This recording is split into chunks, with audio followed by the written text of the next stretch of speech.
सड़क सुरक्षा मास पालन कराऊँगी जोटा कि जनवरी 1 टू जनवरी 31 पर्यंत पालन कराहब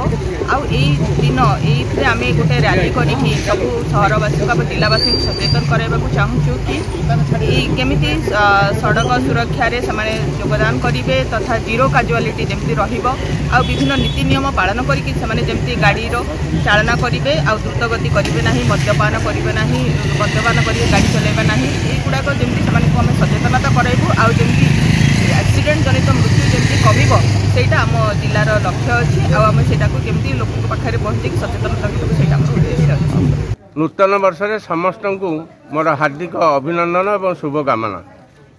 आपण मैंने अवगत थे आज समग्र भारतवर्ष तथा ओडिशा एवं सर्वोपरि सुवर्णपुर जिले में जातीय सड़क सुरक्षा मासिक कार्यक्रम 1 ରୁ 31 पर्यंत चालू रहिबो। एई अवसर रे कौन कौन करा है सर कौन कौन करा है आमर 7 दिन पई आमे एक कार्यक्रम प्रस्तुत करिचु। आज विभिन्न अनुष्ठान एनसीसी पिलाटान आउ आपणकर कौशल स्कूल किसी विद्यार्थी एवं नर्सिंग स्कूल किसी वर्तमान भाई भौणी मैंने एमती सर्वोपरि 200 छात्र छात्री को एकत्रित करी आमर एडीएम मैडम अंजलिनी प्रधान एवं एसपी सारंकर करकमल एक सचेतनता रथ को उद्घाटन वर्तमान करी सहर परिक्रमा कलु एवं सहर परिक्रमा करिया भितर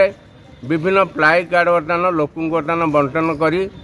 सड़क सुरक्षा उपर सचेतनता किभली रहिबे तार वार्ता भी आम बंटन कर कौन कौन आम चेकिंग रे ये करबा एई 7 दिन भितर आम आज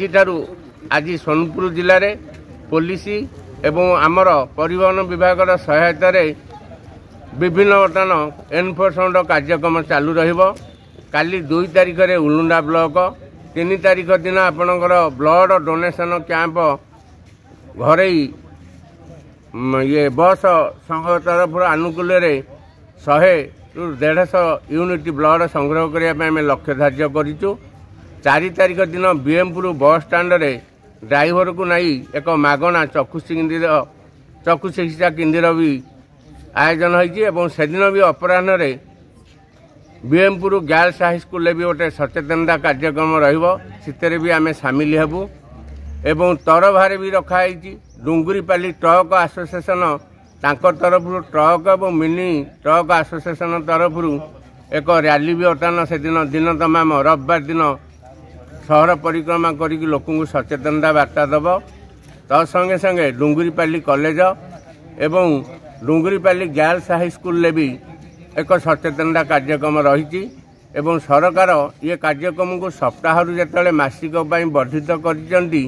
तेणु तापर एसओपी वर्तमान आसला आम मास तमाम केमिति जीरो फाटालिटी जिले में हम तापाई आप्राण चेष्टा वर्तमान करूँ और निष्ठार सहित करने चेष्टा करूँ। Thank you sir.